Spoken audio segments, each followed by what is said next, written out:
বৈদেশিক সহায়তার pipeline $51 billion ছাড়িয়েছে। বড় বড় উন্নয়ন প্রকল্পের কারণে প্রতি অর্থ বছর উন্নয়ন সহযোগীদের প্রতিশ্রুতি বাড়ছে, আবার সে অনুযায়ী বাস্তবায়ন সক্ষমতা বাড়ছে না। এই কারণে অনেক প্রকল্প এক দশক ধরে বাস্তবায়ন হচ্ছে। ভারতীয় ঋণী খুলনা থেকে মংলা পোর্ট পর্যন্ত রেললাইন নির্মাণের কাজ শুরু হয় 2010 সালে। 3 বছরের মধ্যে কাজ শেষ হওয়ার কথা ছিল। ভারতীয় ঠিকাদার প্রতিষ্ঠানের বিলম্বে কাজ শুরু করা, মাঝপথে নকশা পরিবর্তন, ভূমি অধিগ্রহণ জটিলতা এবং ঠিকাদার কর্তৃক নিম্নমানের উপকরণ ব্যবহারের জটিলতায় এক দশকেও প্রকল্পের কাজ শেষ করা যায়নি। এই প্রকল্পে ভারতের $389 মিলিয়ন ঋণের প্রতিশ্রুতি রয়েছে। বাস্তবায়ন ধীরগতির কারণে এখনও প্রায় 40% ঋণ ব্যবহার করা যায়নি। এর মধ্যে অব্যবহৃত ঋণের ওপর বাংলাদেশকেও ফিও দিতে হচ্ছে। এই ধরনের অব্যবহৃত ঋণের কারণে পাইপলাইনে বৈদেশিক সহায়তা আটকে যাচ্ছে। সদ্য সমাপ্ত 20-21 অর্থ বছর পাইপলাইনের আকার দাঁড়ায় প্রায় $51 বিলিয়ন। এর মধ্য দিয়ে বাংলাদেশে পাইপলাইনের আকার প্রথমবারের মতো $150 বিলিয়ন ছাড়িয়ে গেছে। এর আগে 20-21 অর্থ বছরের শুরুতে পাইপলাইনের আকার ছিল $48.8 বিলিয়ন। অর্থনৈতিক সম্পর্ক বিভাগ বা ইআরডির হালনাগাদ প্রতিবেদনে এই চিত্র উঠে এসেছে। 2020-21 অর্থ বছরে ওপেনিং পাইপলাইনের মাত্র 14% অর্থ ছাড় হয়েছে। বিশেষজ্ঞরা বলছেন, ওপেনিং পাইপলাইনে 20% বা তার বেশি অর্থ ছাড় গুড পারফরমেন্স হিসেবে বিবেচনা করা হয়। কিন্তু বাংলাদেশ এ যাবৎকালে কখনো ওপেনিং পাইপলাইনে 20% অর্থ ছাড় করতে পারেনি। সংশ্লিষ্টরা জানায়, বড় বড় উন্নয়ন প্রকল্পের কারণে প্রতি অর্থ বছর উন্নয়ন সহযোগীদের প্রতিশ্রুতি বাড়ছে, আবার সে অনুযায়ী বাস্তবায়ন সক্ষমতা বাড়ছে না। তারা বলছেন, সাধারণ উন্নয়ন প্রকল্পের মেয়াদ হয় 3 থেকে 5 বছর, কিন্তু বাস্তবায়ন সক্ষমতার অভাবে সময়ে প্রকল্পের কাজ শেষ করতে পারে না মন্ত্রণালয় ও বিভাগগুলো। জনবল নিয়োগ বিলম্ব, ভূমি অধিগ্রহণ ও দরপত্র জটিলতা, ঘন ঘন প্রকল্প পরিচালক বদলি, সিদ্ধান্ত গ্রহণের বিলম্বের কারণেও প্রকল্প বাস্তবায়নে গতি থাকে না। আবার উন্নয়ন সহযোগীদের আমলাতান্ত্রিক জটিলতার কারণেও বাস্তবায়ন বাধাগ্রস্ত হয়। বাস্তবায়নের বিভিন্ন পর্যায়ে উন্নয়ন সহযোগীদের সম্মতি নিতে হয়। অনেক সময় উন্নয়ন সহযোগীদের সদর দপ্তরের সম্মতির প্রয়োজন হয়।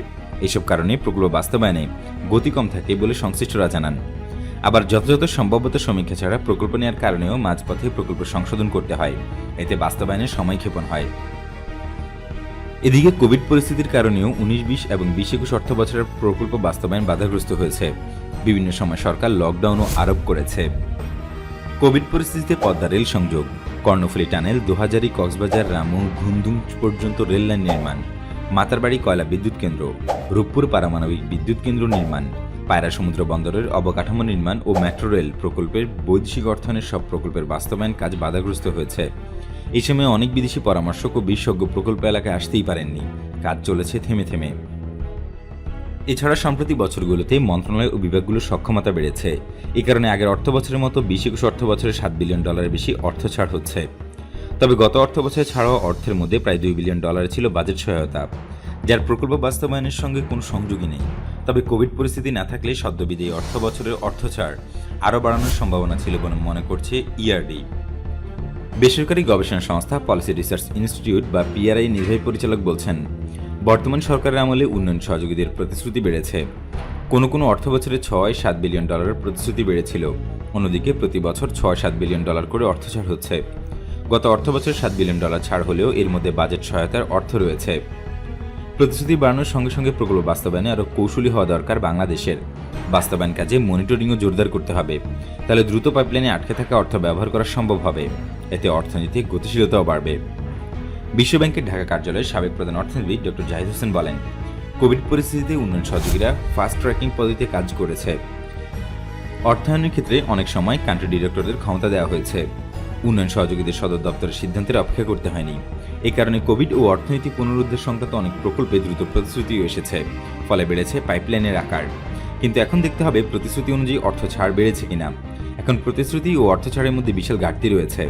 বাজেটের সহায়তার অর্থ ছাড়ে কোনো সমস্যা না হলেও প্রকল্প সহায়তার অর্থ ছাড়ে অনেক ভোগান্তি পোহাতে হয়। এ কারণে প্রকল্প ব্যবস্থাপনা, কর সংক্রান্ত কাজ সহ বিভিন্ন বিষয়ে ব্যাপক সংস্কারের কার্যক্রম নিতে হবে। তা না হলে পাইপলাইনের অর্থ দ্রুত ছাড় করা সম্ভব হবে না।